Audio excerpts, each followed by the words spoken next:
पारुचे पशु पक्षी मानकु हम कोडी जाय देखुचे नंदन कानन जाय देखुचे हम पशु पक्षी पशु मान सेटा पढा बुझिला कहा विषय पढिबा देखो आज हम पढिबा वन्य पशु आ गृहपालित पशु विषय वन्य पशु काहा बणरे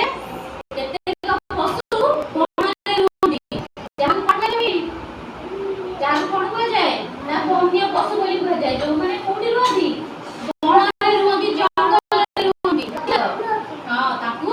वन्य पशु बोली कह जाय वन्य पशु बोली कह जाय देखो बणरे को पशु माने रुहନ୍ତି एठी चित्र देखो समस्त आलोचना करे एठी देखो बस को हां एठी देखो ए कोन